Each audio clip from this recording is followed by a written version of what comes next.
ഈ 5 യാഗങ്ങളല്ലാതെ വേറെ യാഗമുണ്ടോ? ഇല്ല.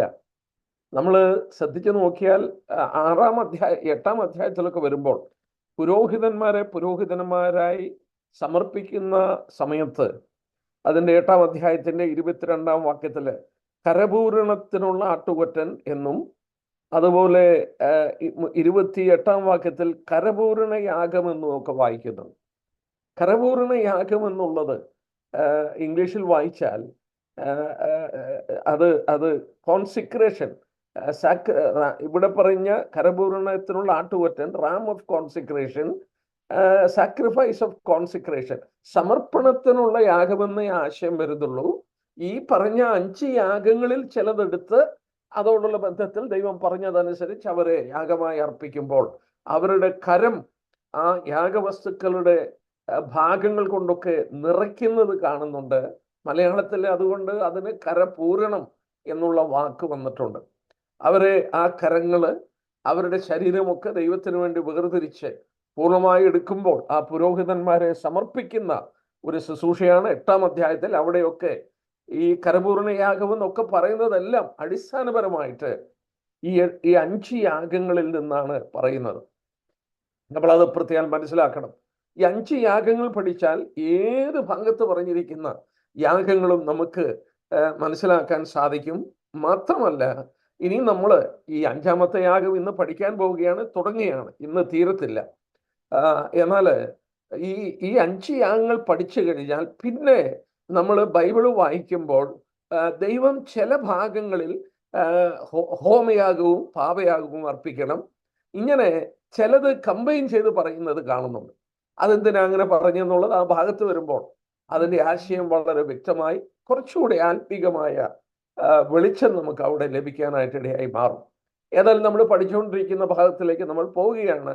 ഇന്ന് നമുക്ക് 5-ാമത്തെ യാഗം നമ്മൾ കണ്ടു. ആദ്യത്തേത് ഹോമയാഗം, 2-ാമത്തേത് ഭോജനയാഗം, 3-ാമത്തേത് സമാധാനയാഗം. ഈ 3 യാഗങ്ങൾ സൗരഭ്യപൂർണമാണ്. അത് മനഃപൂർവ്വം അർപ്പിക്കുന്നതാണ്, അത് സ്വമേധയെ അർപ്പിക്കുന്നതാണ്. അത് ദൈവത്തോടുള്ള സ്നേഹം മൂലവും ആരാധന മൂലവും ഒക്കെ അവരർപ്പിക്കുന്നതാണ്. നല്ല വിളവ് കൊടുത്തു അവരതിൻ്റെ ഫലമായി സമാധാന യാഗമൊക്കെ അവരുടെ വസ്തുക്കൾ അവര് കൊടുക്കുന്നതായിട്ട് വായിക്കുന്നുണ്ട്. ദൈവം ആ 3 യാഗങ്ങള് സൗരഭ്യമാണെന്ന് അവിടെ ആവർത്തിച്ച് പറഞ്ഞിട്ടുണ്ട്. പാപമെന്ന വിഷയം അവിടെ പറയുന്നില്ല. എന്നാൽ നമ്മൾ കണ്ടു അവര് ദൈവത്തോടുള്ള കൂട്ടായ്മയിൽ ഇരിക്കുമ്പോൾ ആദ്യത്തെ 3 അർപ്പിച്ചത്. കൂട്ടായ്മ നഷ്ടപ്പെട്ടപ്പോൾ പുനഃസ്ഥാപിക്കുവാൻ കൽപ്പിച്ചു കൊടുത്തതാണ് അവസാനത്തെ 2 യാഗം, പാപയാഗവും അകൃത്യയാഗവും. വളരെയധികം പാഠങ്ങൾ നമുക്ക് പഠിക്കാൻ കഴിയുന്ന 2 വസ്തുക്കളാണ് ഈ പാപയാഗവും അകൃത്യയാഗവും. ക്രിസ്തു നമുക്ക് വേണ്ടി പാപമാക്കപ്പെട്ടതും ക്രിസ്തു നമുക്ക് വേണ്ടി ഒരു അകൃത്യയാഗമായി തീരുന്നതൊക്കെ നമുക്ക് പഠിക്കുമ്പോൾ, മാത്രമല്ല കർത്താവ് ഇത് നമുക്ക് വേണ്ടി നിവർത്തിച്ച് തന്നതിൻ്റെ മഹത്വവും നമുക്ക് കാണാനായിട്ട് കഴിയുന്നു. നമ്മൾ വളരെ കർത്താവിനെ സ്നേഹിപ്പാൻ ഇടയാക്കി തീർക്കുന്ന ഒരു ഭാഗമാണ്. നമ്മൾ കണ്ടു ഈ അവസാനത്തെ 2 അത് സൗരഭ്യമാണെന്ന് പറഞ്ഞിട്ടില്ല. എന്നാൽ അവിടെ പാപം എന്നുള്ള പദം അനേക പ്രാവശ്യം എടുത്ത് പറഞ്ഞിട്ടുണ്ട്. ആ പാപത്തോടുള്ള ബന്ധത്തിലാണ് അവസാനത്തെ 2. നമ്മൾ 4-ാം അധ്യായം പഠിച്ചപ്പോൾ പാപയാഗത്തെ കുറിച്ച് കണ്ടു. അബദ്ധവശാൽ ചെയ്തു പോയി.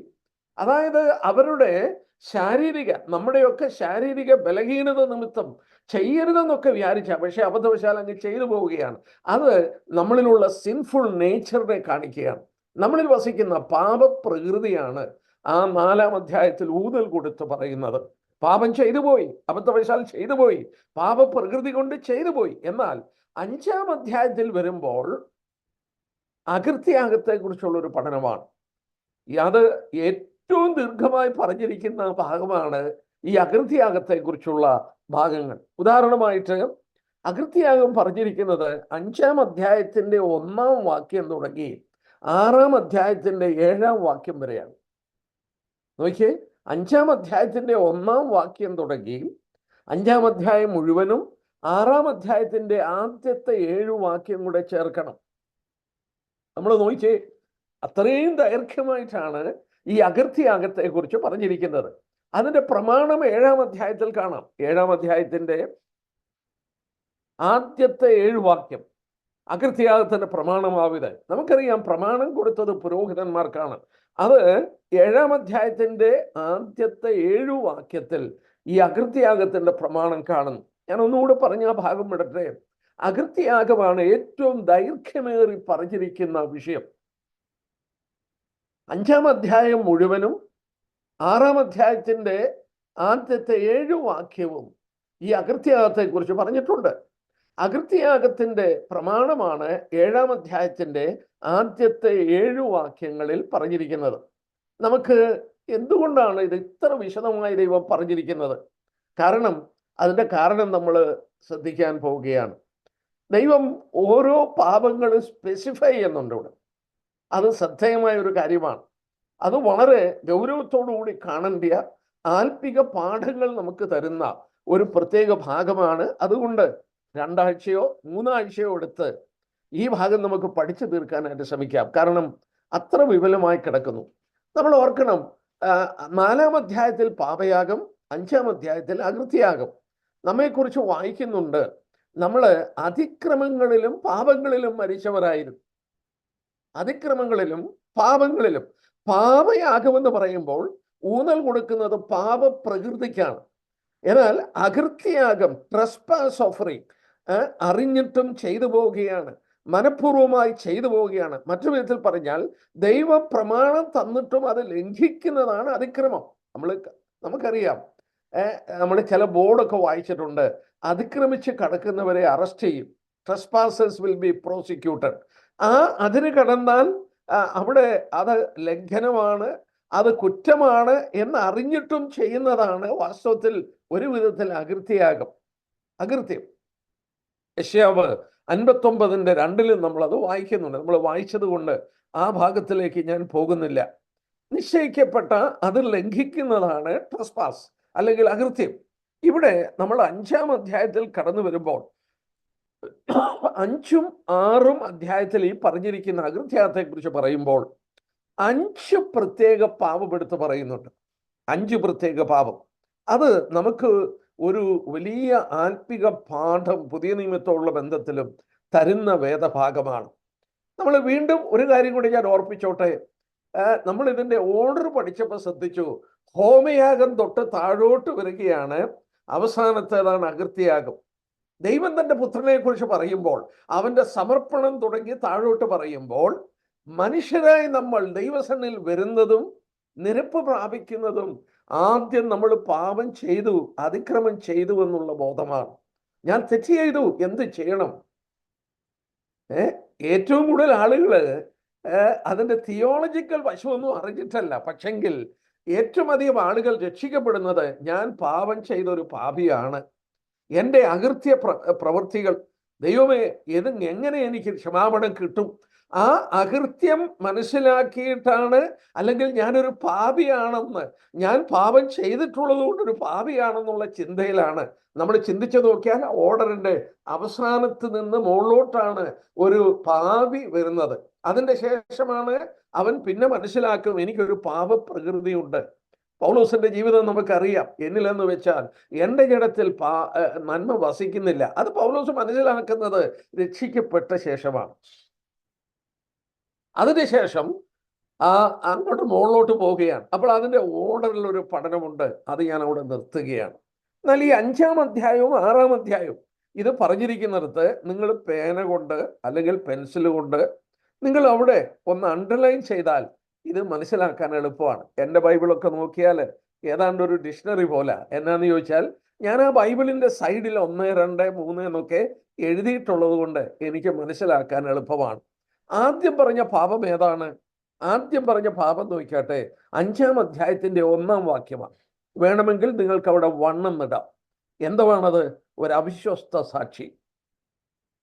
ഒരു അവിശ്വസ്ത സാക്ഷി.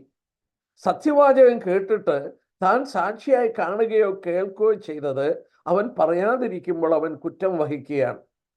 അതാണ് അതിൻ്റെ 1-ാം വാക്യം. രണ്ടാമത് പറഞ്ഞിരിക്കുന്ന പാപം നോക്കിയാട്ടെ, അത് 2-ഉം 3-ഉം വാക്യമാണ്. 2-ഉം 3-ഉം വാക്യം. എന്താണ് ഈ രണ്ടാമത് പറഞ്ഞിരിക്കുന്ന പാപം? വിലക്കപ്പെട്ട അശുദ്ധിയെ തൊടുക. ഇതിൻ്റെയൊക്കെ ആത്മീയ അർത്ഥം എന്താണെന്ന് നമുക്ക് നോക്കാം. വിലക്കപ്പെട്ട അശുദ്ധിയെ തൊടുക.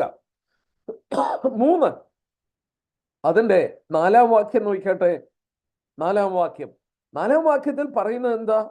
ആണയിടുന്നതും നിർവിചാരമായി സത്യം ചെയ്യുന്നതും.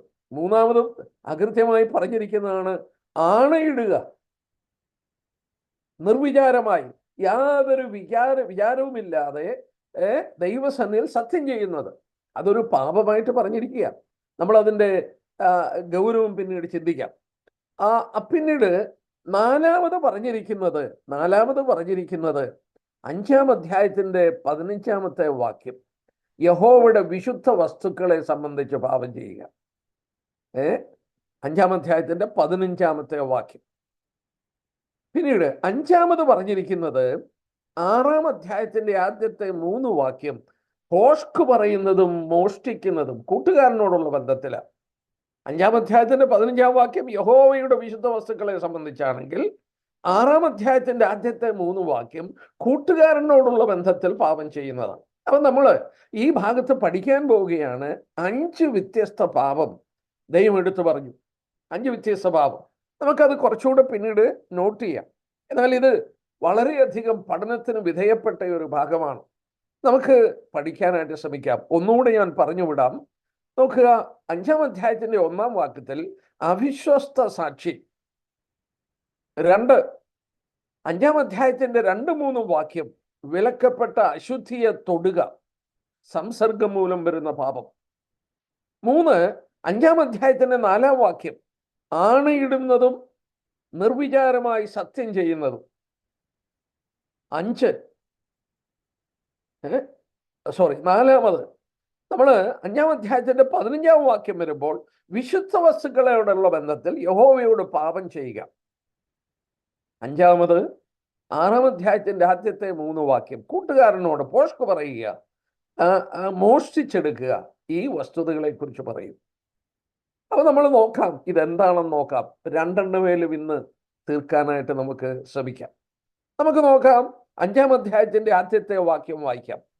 അവിടെ ഒരുത്തൻ സത്യവാചകം കേട്ടിട്ട് താൻ സാക്ഷിയായി കാണുകയോ അറിയുകയോ ചെയ്തത് അറിയിക്കാതെ അങ്ങനെ പാപം ചെയ്താൽ അവൻ കുറ്റം വഹിക്കണം. ഇവിടെ പറയുന്നത് എന്താണെന്ന് ചോദിച്ചാൽ, ദ വോയിസ് ഓഫ് സ്വെയറിംഗ് എന്ന് പറഞ്ഞാൽ മഹാപുരോഹിതനും അതുപോലെ ന്യായാധിപനും ഒക്കെ ജനങ്ങളിൽ നിന്ന് ചില സത്യങ്ങൾ മനസ്സിലാക്കണമെങ്കിൽ യഹോവയുടെ നാമത്തിൽ സത്യമിട്ട് ചോദിക്കാമായിരുന്നു.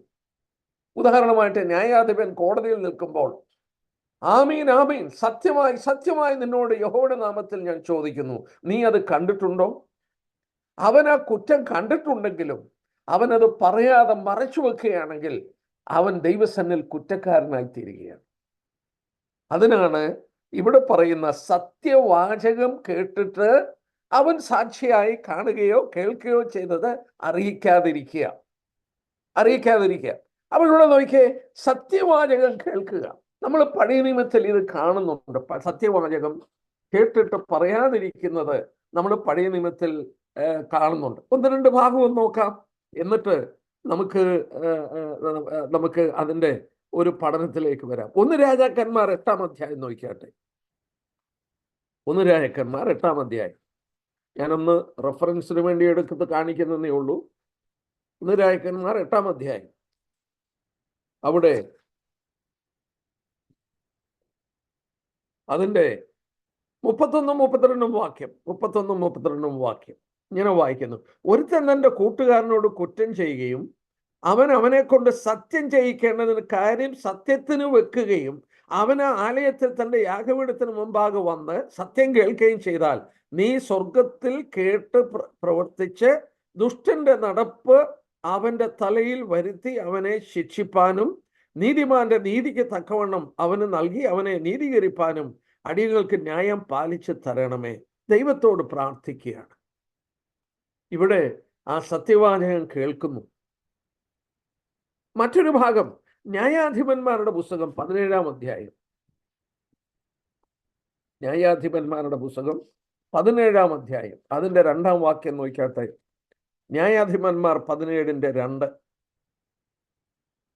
അവിടെ വായിക്കുന്നു, അവൻ തൻ്റെ അമ്മയോട്, നിനക്ക് കളവ് പോയതും നീ ഒരു ശപഥം ചെയ്ത് ഞാൻ കേൾക്കെ പറഞ്ഞതുമായ 1100 വെള്ളിപ്പണം ഇതാ എൻ്റെ പക്കലുണ്ട്, ഞാനാകുന്നു അത് എടുത്തതെന്ന് പറഞ്ഞു. എൻ്റെ മകനെ, നീ യഹോവയാൽ അനുഗ്രഹിക്കപ്പെട്ടവൻ. എബ്രാഹിം മലനാട്ടിൽ മീഖാവെന്ന് പേരുള്ള ഒരു പുരുഷനുണ്ടായിരുന്നു. അവന്റെ അമ്മയുടെ 1000 ചില്വാനം വെള്ളി നാണയം കാണാതെ പോയി. അവൾ ദൈവസന്നിധിയിൽ ശപഥം ചെയ്തപ്പോൾ അവൻ കേട്ടു ഇവൾ പറയുന്നത്. അവൻ ഓടിച്ചെന്ന് അമ്മയോട് പറഞ്ഞു, അമ്മേ, അത് ഞാനാണ് എടുത്തത്. സത്യവാചകം കേട്ടിട്ട് പറയുകയാണ്. ഇനി നമുക്ക് ഒരു വാക്യം കൂടെ ഒന്ന് നോക്കാം. സദൃശവാക്യം 29. സദൃശവാക്യം 29ന്റെ 24 നോക്കട്ടെ. Proverbs 29.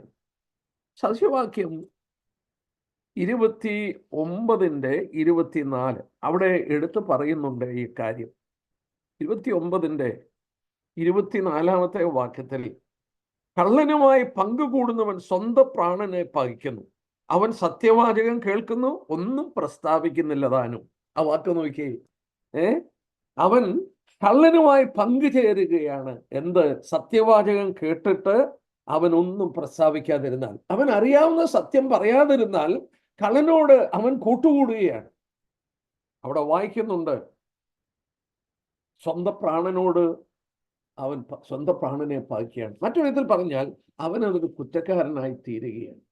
നമുക്കിനിയും വളരെ മനോഹരമായി ഞാൻ ഓർത്ത് കർത്താവിനെ ആരാധിച്ചിട്ടുള്ളൊരു ഭാഗമാണ്.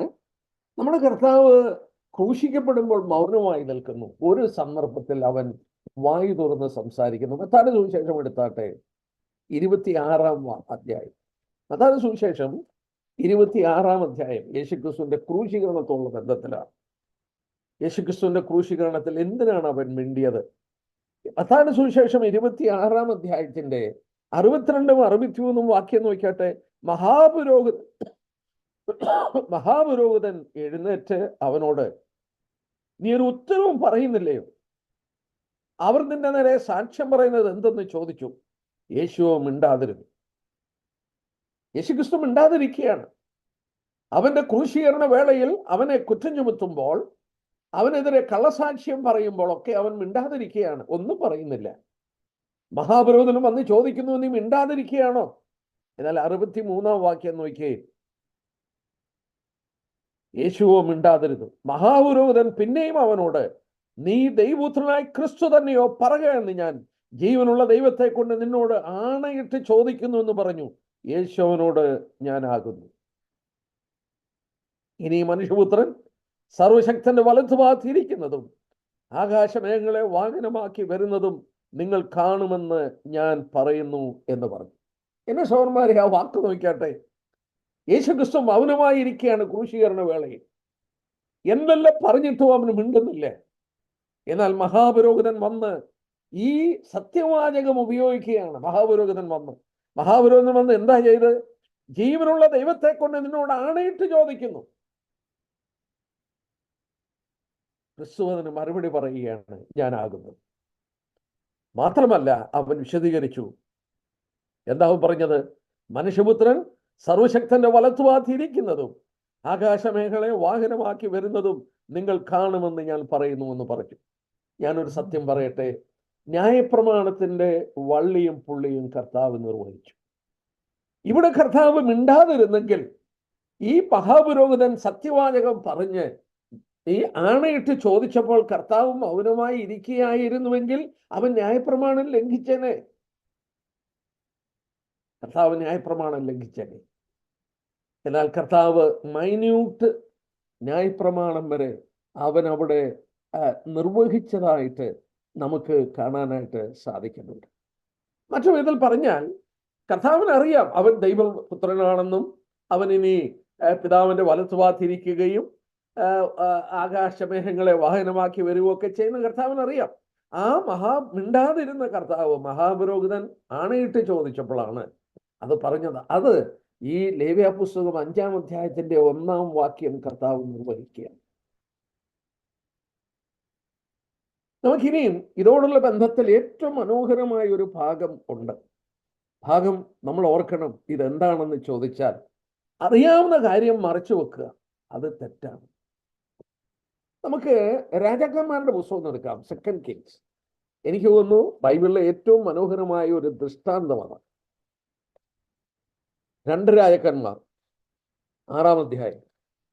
അതായത് ഇതിന്റെ പശ്ചാത്തലം, ആരാം രാജാവ് വന്ന് ശമരിയ വളഞ്ഞു. ആരാം രാജാവ് ശമരിയ വളഞ്ഞിരിക്കുകയാണ്. ആഹാരമില്ല, പട്ടിണിയാണ്. അവിടെ മനുഷ്യർ പട്ടിണിയാണ്, ഭക്ഷിപ്പാൻ ഒന്നുമില്ല. 2 രാജാക്കന്മാർ 6:24 നോക്കുകയും അതിന്റെ ശേഷം ആരാം രാജാവ് ബെൻഹദാദ് തന്റെ സൈന്യത്തെ ഒക്കെയും കൂട്ടി പുറപ്പെട്ട് ശമരിയ വളഞ്ഞു. അവൻ ശമരിയ വളഞ്ഞിരിക്കുമ്പോൾ അവിടെ മഹാക്ഷാമമുണ്ടായി. ഒരു കഴുതത്തലയ്ക്ക് 80 വെള്ളിക്കാശ്, കാൽകാബ് പ്രാകാഷ്ടത്തിന് 5 വെള്ളിക്കാശ് വരെ വിലയേറി എന്ന് പറഞ്ഞാൽ ആ ക്ഷാമത്തിന്റെ കാഠിന്യം പറയുകയാണ്. എന്നാൽ അവിടെ 7-ാം അധ്യായം എടുത്താട്ടെ, അതിൻ്റെ 9-ാം വാക്യം നോക്കിയാട്ടെ. 7-ാം അധ്യായത്തിന്റെ 9-ാമത്തെ വാക്യം 8 തൊട്ട് വായിക്കാം. ഈ കുഷ്ഠരോഗികളെ പാളയത്തിൽ ചെന്നപ്പോൾ അവിടെ നിന്ന് സൈന്യവുമില്ല, ഒന്നുമില്ല. പാളയത്തിൽ ഒരുപാട് ഭക്ഷണം കിടക്കുക, ആളുകൾ പട്ടിണി കിടക്കുകയാണ്. അവരെന്ത് ചെയ്തു നോക്കിയ 8-ാം വാക്യം പറഞ്ഞു. ആ കുഷ്ഠരോഗികൾ പാളയത്തിന്റെ അറ്റത്തെത്തി ഒരു കൂടാരത്തിനകത്ത് കയറി തിന്നുകുടിച്ച ശേഷം അവിടെ നിന്ന് വെള്ളിയും പൊന്നും വസ്ത്രങ്ങളും എടുത്തു കൊണ്ടുപോയി ഒളിച്ചു വെച്ചു. മടങ്ങി വന്ന് മറ്റൊരു കൂടാരത്തിനകത്ത് കയറി അതിൽ നിന്നും എടുത്തു കൊണ്ടുപോയി ഒളിപ്പിച്ചിട്ട് പിന്നെ അവർ തമ്മിൽ, ആ വാക്ക് നോക്കണേ, പിന്നെ അവർ തമ്മിൽ നാം ചെയ്യുന്നത് ശരിയല്ല, ഇന്ന് സദുവർത്തമാന ദിവസമല്ലോ, നേരം നാമവും ഇണ്ടാതിരിക്കുന്നു, നേരം പുലരും വരെ നാം താമസിച്ചാൽ നമുക്ക് കുറ്റം വരും. ആകയാൽ വരുവീൻ, നാം ചെന്ന് രാജസന്നിധിയിൽ അറിവ് കൊടുക്ക എന്ന് പറഞ്ഞു. അങ്ങനെ അവർ പട്ടണവാതിൽക്ക് ചെന്ന് കാവൽക്കാരനെ വിളിച്ചു. ഞങ്ങൾ ആരാം പാളയത്തിൽ പോയിരുന്നു, അവിടെ ഒരു മനുഷ്യനുമില്ല, ഒരു മനുഷ്യന്റെ ശബ്ദവും കേൾപ്പാനില്ല. കുതിരകളും കഴുതകളും കെട്ടിയിരിക്കുന്ന പാടെ നിൽക്കുന്നു, കൂടാരങ്ങളും അപ്പാടെ തന്നെ ഇരിക്കുന്നെന്ന് പറഞ്ഞു. അവൻ കാവൽക്കാരെ വിളിച്ചു, അവരകത്ത് രാജസന്നിധിയിൽ അറിവ് കൊടുത്തു. രാജാവ് രാത്രിയിൽ തന്നെ എഴുന്നേറ്റ് ഭൃത്യന്മാരോട്, ആരാമ്യർ നമ്മോട് ഈ ചെയ്തത് എന്താകുന്നെന്ന് പറഞ്ഞു. നാം വിശന്നിരിക്കുകയാകുന്നു എന്നവർ അറിഞ്ഞിട്ട് അവർ പട്ടണത്തിൽ നിന്ന് പുറത്തു വരും. അപ്പോൾ നമുക്ക് ഇനിയാവും ആ ചരിത്രം പോകട്ടെ. ഇവിടെ ഈ കുഷ്ഠരോഗികൾ പറഞ്ഞത് എന്താണെന്നറിയാമോ? ഇത് സദുർധ്വാന ദിവസമാണ്. നാം മിണ്ടാതിരുന്നാൽ, നേരം പുലർന്നാൽ, നാം താമസിച്ചാൽ നമുക്ക് കുറ്റം വരും. ആകയാൽ വരുവിൻ, നമുക്ക് പോകും. സഹോദരന്മാരെ, ഈ കുഷ്ഠരോഗികള് അവര് ആ ശമരിയയില് പട്ടിണി കിടക്കുമ്പോൾ ആരാം സൈന്യം അവിടെ നിന്ന് ഓടിപ്പോയി ആ പാളയത്തിൽ ഒരുപാട് ഭക്ഷണം കിടക്കുമ്പോൾ ഇവര് ചെന്ന് പറയാതിരുന്നാൽ, മിണ്ടാതിരുന്നാൽ കുറ്റം വഹിക്കും. ഇത് അങ്ങനെയാണെങ്കിൽ ഞാനൊരു കാര്യം ചോദിച്ചോട്ടെ, അറിയുന്ന സത്യം പറയാതിരിക്കുന്നതാണ് ഈ 5-ാം അധ്യായത്തിന്റെ 1-ാം വാക്യത്തിലെ പാപം. ലേവ്യർ 5:1 അറിയാവുന്ന സത്യം പറയാതിരിക്കുക. നാം അതിന്റെ മറ്റൊരു വശം ചിന്തിക്കുകയാണ്. നമ്മുടെ കർത്താവ് നമുക്ക് തന്ന ദൗത്യം നമുക്കറിയാം.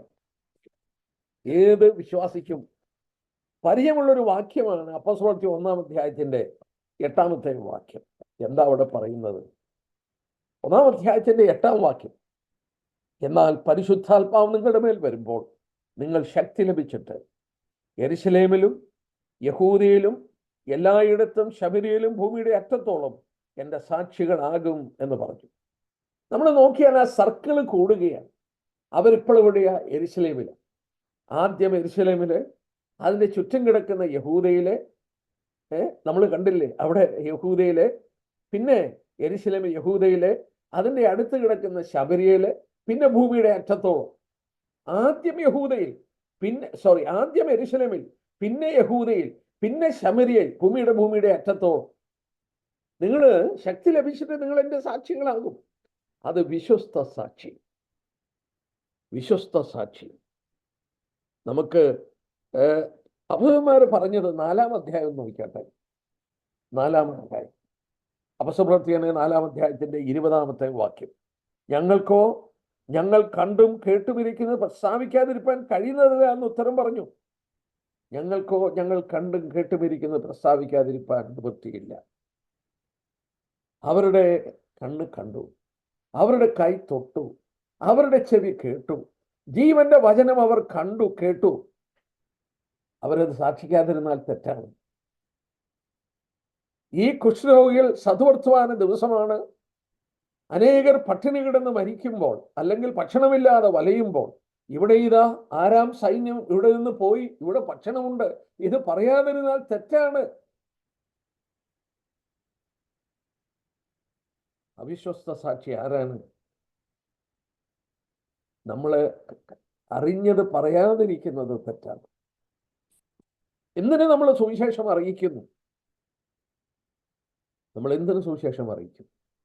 1 യോഹന്നാൻ 1-ാം അധ്യായം നമുക്ക് അതുകൂടെ ചേർത്തതോടെ വായിക്കാം. ഞങ്ങൾ കണ്ടും കേട്ടുമിരിക്കുന്നത് അറിയിക്കാതിരിപ്പാൻ ഞങ്ങൾക്ക് കഴിയില്ല എന്ന് അപ്പോസ്തലന്മാർ പറഞ്ഞു. 1 യോഹന്നാൻ 1-ാം അധ്യായത്തിന്റെ 1-ാം വാക്യം, ആദ്യം മുതൽ ഉള്ളതും ഞങ്ങൾ കേട്ടതും സ്വന്തം കണ്ണുകൊണ്ട് കണ്ടതും ഞങ്ങൾ നോക്കിയതും ഞങ്ങളുടെ കൈ തൊട്ടതുമായ ജീവന്റെ വചനം സംബന്ധിച്ച് 3-ാം വാക്യം, ഞങ്ങൾ കണ്ടും കേട്ടുമുള്ളത് നിങ്ങൾക്ക് ഞങ്ങളോട് കൂട്ടായ്മ ഉണ്ടാകേണ്ടതിന് നിങ്ങളോട് അറിയിക്കുന്നു. അവർ കണ്ടതും കേട്ടതും അറിയിക്കാതിരിപ്പാൻ നിവൃത്തിയില്ല. പൗലോസിന്റെ ആറ്റിറ്റ്യൂഡ് ഒന്ന് നോക്കാം. 1 കൊരിന്ത്യർ 9-ാം അധ്യായം, 1 കൊരിന്ത്യർ 9-ാം അധ്യായം, പൗലോസിന്റെ ആറ്റിറ്റ്യൂഡ്. 1 കൊരിന്ത്യർ 9-ന്റെ 16-ാമത്തെ വാക്യം. അവിടെ ഇങ്ങനെയാണ് വായിക്കുന്നത്: ഞാൻ സുവിശേഷം അറിയിക്കുന്നുവെങ്കിൽ എനിക്ക് പ്രശംസിപ്പാനൊന്നുമില്ല.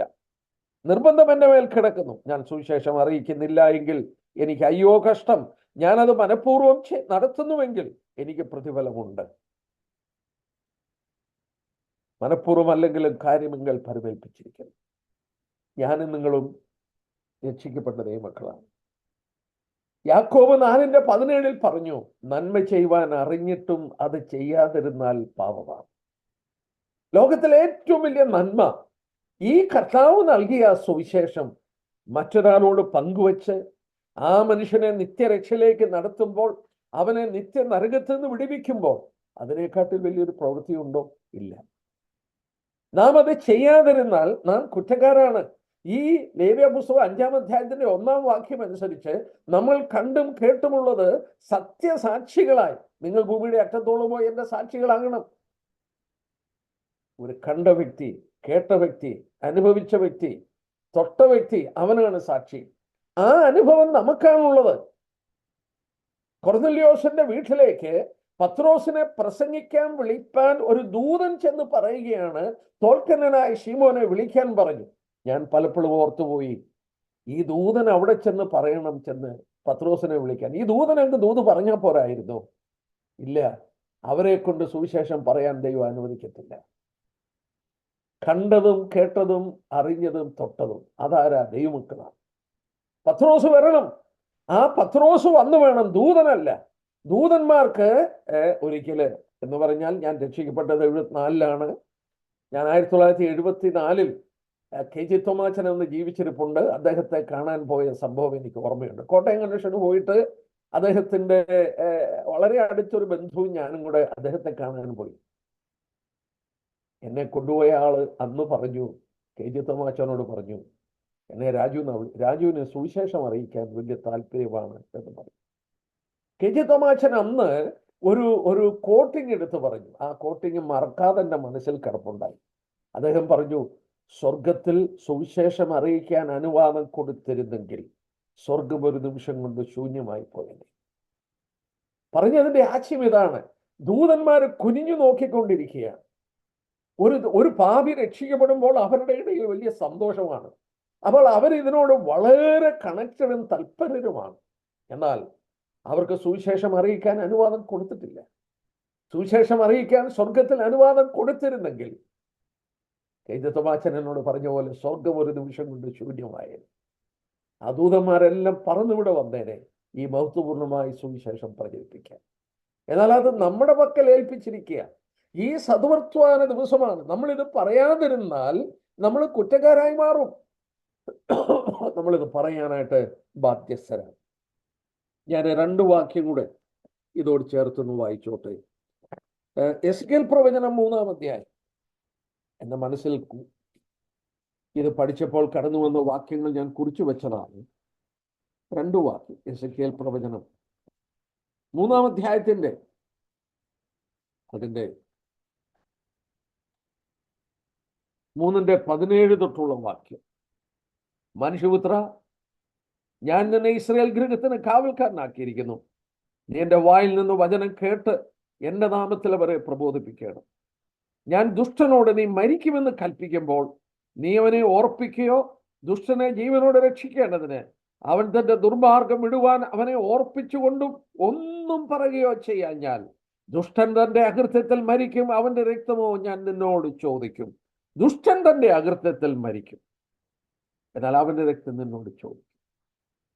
നീ ഒന്നും മിണ്ടാതിരുന്നാൽ നിന്നോടത് ചോദിക്കും. നമ്മൾ വിശ്വസ്ത സാക്ഷികളായിരിക്കണം. ഇത് എസെക്കിയേൽ പ്രവാചകനോട് പറയുന്ന കാര്യമാണ്. ഒരു വാക്യം കൂടെ വായിക്കാം. സദൃശവാക്യം 24, പ്രോവേർബ്സ് 24, സദൃശവാക്യം 24-ാം അധ്യായത്തിന്റെ 11-12 വാക്യം. മരണത്തിന് കൊണ്ടുപോകുന്നവരെ വിടുവിക്കാം, കൊലയ്ക്കായി വിറച്ച് ചെല്ലുന്നവരെ രക്ഷിപ്പാൻ നോക്കുക.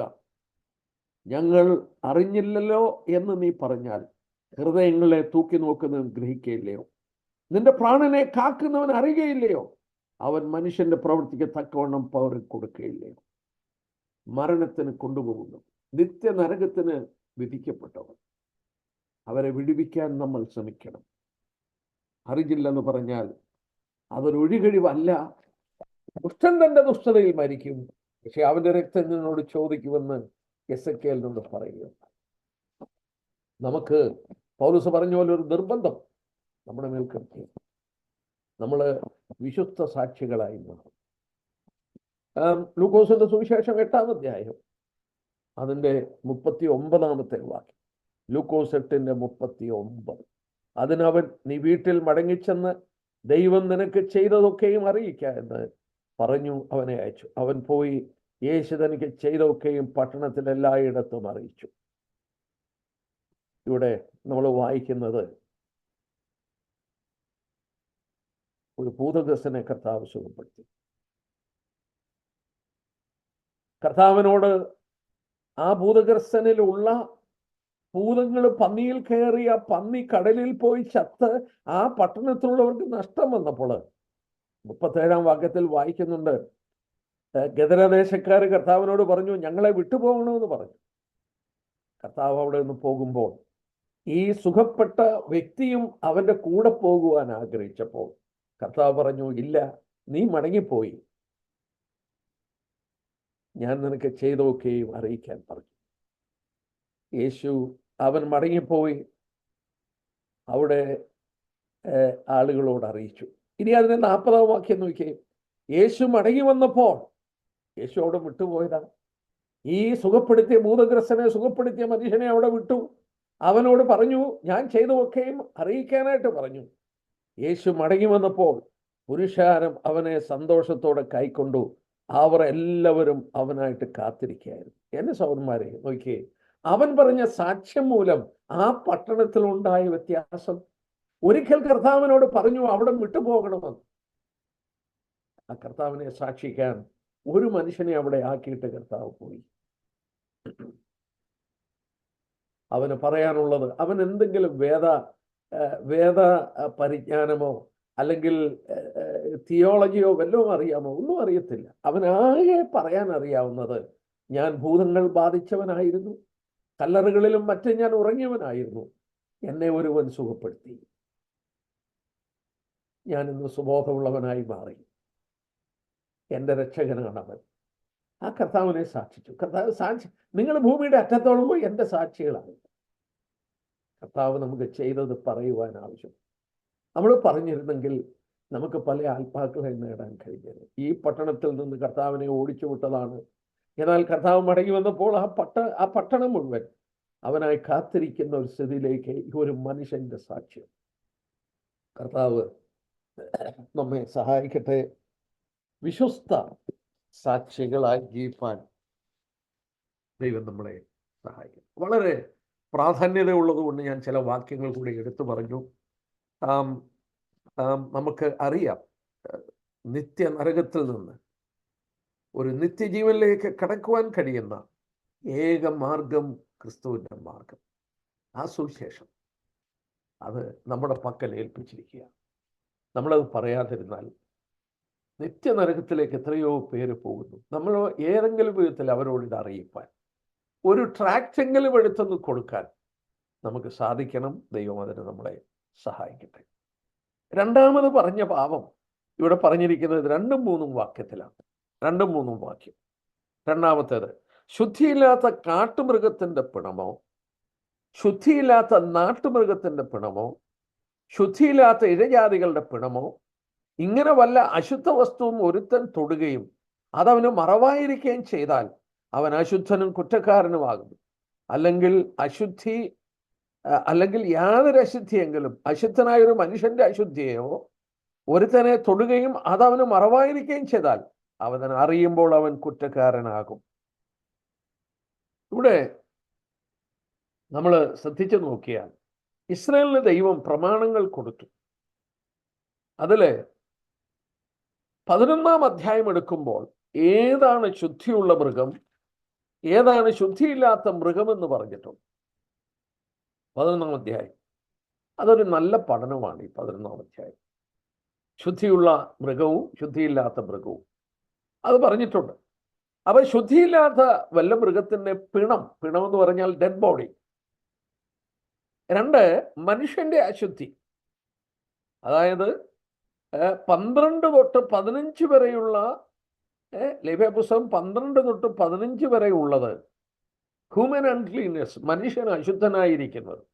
കുഷ്ഠരോഗം, സ്രവം മുതലായത് മൂലം അവന് അശുദ്ധനായിരിക്കുമ്പോൾ അവനെ തൊടുക. ഞാൻ ഓർത്തിട്ടുണ്ട്, 18 സംവത്സരം രക്തസ്രാവം ഉണ്ടായിരുന്ന സ്ത്രീ ഉണ്ടല്ലോ, ഈ പ്രമാണങ്ങൾ അനുസരിച്ച് അവൾ അശുദ്ധയായിരുന്നു. അവളെ തൊടാനൊക്കത്തില്ല, അവൾ ഇരിക്കുന്നിടത്ത് പോയി ഇരിക്കാനൊക്കെയല്ല. ഈ ന്യായപ്രമാണം സംബന്ധിച്ച് എന്തോ ഒരു സ്ഥിതിയായിരുന്നു ആ സ്ത്രീക്ക്. അവളെ കർത്താവ് സുഖപ്പെടുത്തിയപ്പോൾ എന്തൊരു വിടുതലാണ് കിട്ടിയത്. അപ്പോൾ ഞാൻ പറഞ്ഞു വന്നത് 11 തൊട്ട് 15 വരെയുള്ള ലേവ്യ പുസ്തകത്തിൻ്റെ അധ്യായങ്ങളിൽ ശുദ്ധിയുള്ള മൃഗം, ശുദ്ധിയില്ലാത്ത മൃഗം, മനുഷ്യൻ അശുദ്ധനായിരിക്കുന്നത്, മനുഷ്യൻ്റെ കുഷ്ഠരോഗം മൂലം അവൻ അശുദ്ധനാകുന്നതൊക്കെ വെളിപ്പെടുത്തിയിരിക്കുന്ന ഭാഗങ്ങളാണ്. മനുഷ്യന് സ്രവമുണ്ടായിട്ട് അവന് അശുദ്ധനായിരിക്കുന്നതൊക്കെ അവിടെ പറഞ്ഞിരിക്കുന്നത് പറയും. എന്നാൽ ഇവിടെയൊക്കെ നമ്മൾ പറഞ്ഞത് ശ്രദ്ധിക്കുക, അവൻ്റെ ഇത് അശ്രദ്ധ മൂലമാണ്. അവൻ അറിയുന്നില്ല. അവൻ അതിനെ തൊട്ടു. പക്ഷേ ആ തൊട്ടതുകൊണ്ട് അവൻ അറിയാതിരുന്നാലും തെറ്റുകാരനാണെന്നാണ് ഇവിടെ പറഞ്ഞിരിക്കുന്നത്. ഒന്ന് ആലോചിച്ച് നോക്കി ആ പറഞ്ഞിരിക്കുന്നത്. ആ 5-ാം അധ്യായത്തിൽ നോക്കിയാട്ടെ, വല്ല അശുദ്ധിയും ഒരുത്തൻ തൊടുകയും അതവന് മറവായിരിക്കുകയും ചെയ്താൽ അവൻ അശുദ്ധനും കുറ്റക്കാരനുമാണ്. അവൻ തൊട്ടു, പക്ഷെ അവനും അറിയുന്നില്ല. വല്ല മനുഷ്യന്റെ അശുദ്ധിയുള്ളത് തൊട്ടിട്ട് അവൻ അറിയുന്നില്ല, പക്ഷെ അവൻ കുറ്റക്കാരനാണ്. എന്തോ ഒരു പ്രമാണമാണ് ഇതില്ലേ.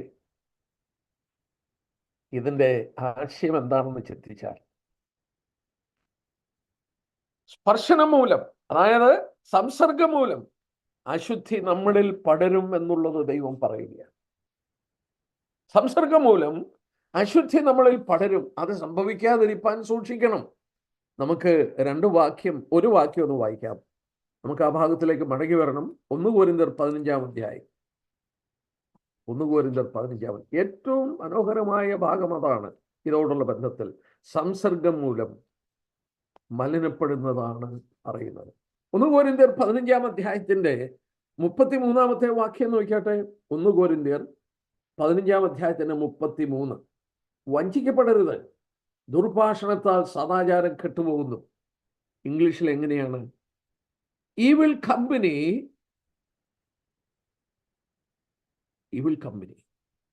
be not deceived, evil communication corrupts good moral. അതായത് evil communication, ഈ പാപകരമായ ദുഷ്ടത നിറഞ്ഞ സംസാരങ്ങളൊക്കെ കേട്ടോണ്ടിരുന്നാൽ, അതിനോട് സംസ്കൃതമായിരുന്നാൽ എന്ത് സംഭവിക്കും? മലിനപ്പെടും. evil company corrupts good moral. നമ്മുടെ പിള്ളേരൊക്കെ സ്കൂളിൽ പോകുമ്പോൾ നമ്മൾ ശ്രദ്ധിക്കാറുണ്ട് ആരാണ് അവരുടെ കൂട്ടുകാരൻ. അങ്ങനെ വളരെ അനുസരണം കെട്ട പിള്ളേരാണെങ്കിൽ അവരോട് കൂട്ടുകൂടാൻ നമ്മൾ അനുവദിക്കത്തില്ല. എന്താ കാരണം? അവന്റെ കൂടെ നടന്നാൽ മതി, ഇവനും ആ പാപത്തിന് പങ്കാളിയായി മാറും. സംസർഗം, evil company corrupts good moral. Okay, അതുകൊണ്ട് എന്ത് ചെയ്യണം? നമുക്ക് 2 വാക്യം വായിക്കാം. അതുകൊണ്ട് എന്താ ചെയ്യേണ്ടത്? 1 യോഹന്നാൻ 5-ാം അധ്യായം, 1 John chapter 5. 1 യോഹന്നാൻ 5-ാം അധ്യായത്തിന്റെ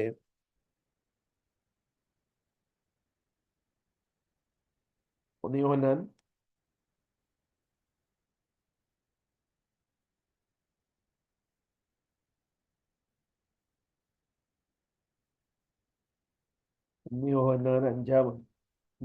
5-ന്റെ 18 ഒരു മിനിറ്റ്. യെസ്, 1 യോഹന്നാൻ 5-ാം അധ്യായത്തിന്റെ 18-ാം വാക്യത്തിന്റെ 18-ാം വാക്യം മുഴുവൻ അങ്ങ് വായിക്കാം.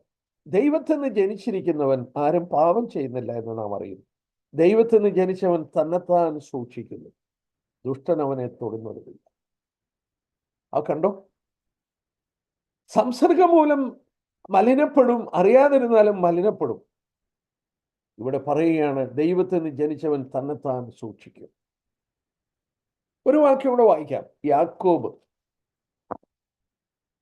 ഈ കാര്യം പറയുന്നുണ്ട്. യാക്കോബ് ലേഖനം 1-ാം അധ്യായത്തിന്റെ 27-ാം വാക്യം നോക്കിയാട്ടെ. യാക്കോബ് 1:27.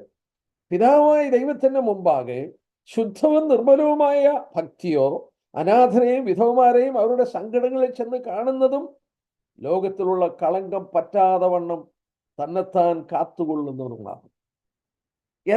ഏതാണ് യഥാർത്ഥ ഭക്തി?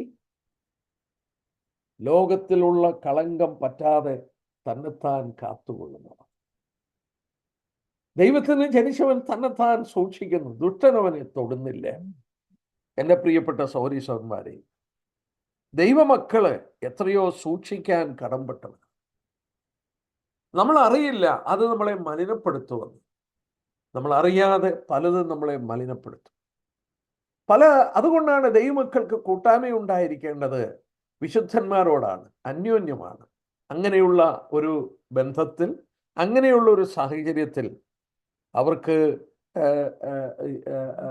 തന്നെത്താൻ സൂക്ഷിക്കാൻ കഴിയും. പലയിടത്തും നമ്മൾ പോകണ്ട എന്ന് വെക്കുന്നു, പല കൂട്ടുകെട്ടുകളും വേണ്ട എന്ന് വെക്കുന്നു, പലരും ജീവിക്കുന്ന പോലെ ജീവിക്കാൻ നമ്മൾ ആഗ്രഹിക്കുന്നില്ല. 1-ാം സങ്കീർത്തനത്തിൽ എന്താ പറയുന്നത്? ദുഷ്ടന്മാരുടെ ആലോചന പ്രകാരം നടക്കാതെ പാപികളുടെ വഴിയിൽ ഇരിക്കാത്തവൻ. പാപികളുടെ വഴികൾ, there is a way of sinners. അവിടെ നമ്മൾ ഇരിക്കാതെയും അവരുടെ ആലോചന കേൾക്കാതെയും ഇരിക്കുക. ദൈവത്തിൽ നിന്ന് ജനിച്ചവൻ തന്നെത്താൻ സൂക്ഷിക്കുന്നു, ദുഷ്ടനവനെ തൊടത്തില്ല. ദുഷ്ടനെ തൊടുവാൻ അവസരം നമ്മളെ തന്നെ നമ്മൾ സൂക്ഷിക്കാതെ വരുന്നു. നമ്മൾ അങ്ങനെയാണെങ്കിൽ നമ്മൾ TV കാണുമ്പോൾ, വാട്സപ്പ് മെസ്സേജുകൾ നോക്കുമ്പോൾ, ഇങ്ങനെയൊക്കെയുള്ള കാര്യങ്ങളിൽ നമ്മൾ സൂക്ഷിപ്പാനായിട്ട് കടംപെട്ടവരാണെന്നുള്ളത് ഞാൻ ഓർപ്പിച്ച് ആ ഭാഗം വിടുകയാണ്. നോക്കുക, അതിൻ്റെ നമ്മൾ ഓർക്കണം, ഇവനിത് അറിയാതിരുന്നാലും അവൻ കുറ്റക്കാരനാണ്. ഇങ്ങനെയുള്ള പിണത്തെ തൊട്ടു, ഇങ്ങനെയുള്ള മലിനപ്പെട്ടതിനെ തൊട്ടു അവനത് മറിഞ്ഞിരിക്കുക. അതുകൊണ്ട് മറിഞ്ഞിരുന്നാലും അവൻ കുറ്റത്തിൽ നിന്ന് വിമുക്തനല്ല, കുറ്റക്കാരനാണ്. നമ്മൾ നോക്കിയാട്ടെ, സങ്കീർത്തനക്കാരൻ പ്രാർത്ഥിക്കുന്നത്, അപ്പോൾ അതിൻ്റെ ആശയം നമുക്ക് മനസ്സിലാക്കാൻ സാധിക്കും. 19-ാം സങ്കീർത്തനം വളരെയധികം നമ്മൾ ധ്യാനിക്കുന്ന ഒരു ഭാഗമാണ്. നമുക്ക് ആ ഭാഗം നോക്കാം. 19-ാം സങ്കീർത്തനം അതിൻ്റെ 12-ാമത്തെ വാക്യം നോക്കിയാട്ടെ. എന്നാണ്? തൻ്റെ തെറ്റുകളെ ഗ്രഹിക്കുന്നവനാണ്, മറിഞ്ഞിരിക്കുന്ന തെറ്റുകളെ പോക്കി എന്നെ മോചിക്കണമേ. ദൈവത്തോടുള്ള പ്രാർത്ഥനയും മറിഞ്ഞിരിക്കുന്ന തെറ്റുകൾ, അവൻ തെറ്റാണെന്ന് അറിഞ്ഞില്ല, അവൻ മലിനത്തെ തൊട്ടു, പിണത്തെ തൊട്ടു, ആ ശ്രമമുള്ള മനുഷ്യനെ തൊട്ടു, അത് തൊട്ടിട്ട് അവൻ അറിഞ്ഞില്ല, അവന് അശുദ്ധനായി തീർന്നു. അവൻ അറിയാതിരിക്കുക, അവൻ ദൈവത്തോട് പ്രാർത്ഥിക്കുക, മറിഞ്ഞിരിക്കുന്ന തെറ്റുകളെ പോക്കി എന്നെ ശുദ്ധീകരിക്കണം. 90-ാം സങ്കീർത്തനത്തിന്റെ 8-ാം വാക്യം, ഒരു വാക്യം കൂടെ. 90-ാം സങ്കീർത്തനം, 90-ാം സങ്കീർത്തനം അതിൻ്റെ 8-ാമത്തെ വാക്യം. നീ ഞങ്ങളുടെ അകൃത്യങ്ങളെ നിന്റെ മുമ്പിലും ഞങ്ങളുടെ രഹസ്യപാപങ്ങളെ നിന്റെ മുഖപ്രകാശത്തിലും വെച്ചിരിക്കുന്നു. ദൈവത്തിന് മറിഞ്ഞിരിക്കുന്നതൊന്നുമില്ല. ദൈവത്തിന് മുമ്പിൽ ഉണ്ട്. നമ്മളത് പ്രത്യേകം ഓർക്കുക. ഇവിടെ നമ്മൾ വളരെ ശ്രദ്ധിക്കേണ്ട ഒരു കാര്യം ഇതോടുള്ള ബന്ധത്തിൽ എന്താണെന്ന് ചോദിച്ചാൽ, റോമാലേഖനം 12-ാം അധ്യായത്തിന്റെ ആദ്യത്തെ 2 വാക്യങ്ങളിൽ നമ്മൾ കാണാതറിയാവുന്ന വാക്യം, സഹോദരന്മാരെ, ദൈവത്തിന്റെ മനസ്സിൽ ഓർപ്പിച്ച് നിങ്ങളെ പ്രബോധിപ്പിക്കുന്നത്, നിങ്ങൾ ബുദ്ധിയുള്ള ആരാധനയായി നിങ്ങളുടെ ശരീരങ്ങളെ ജീവനും വിശുദ്ധിയും ദൈവത്തിന് പ്രസാദമുള്ള യാഗമായി അർപ്പിക്കുക. നന്മയും പ്രസാദമുള്ള ദൈവഹിതം ഇന്നതെന്ന് തിരിച്ചറിയേണ്ടതിന് മനസ്സ് പുതുക്കി രൂപാന്തരപ്പെടുകയും. A transformation in the mind. നാൾതോറും മനസ്സിലൊരു ട്രാൻസ്ഫോർമേഷൻ, ദൈവഹിതം ഇന്നതാണെന്ന് മനസ്സിലാക്കാൻ നമ്മുടെ മനസ്സിനൊരു രൂപാന്തരം സംഭവിച്ചുകൊണ്ടിരിക്കണം. അതെങ്ങനെയാണ് സംഭവിക്കുന്നത്?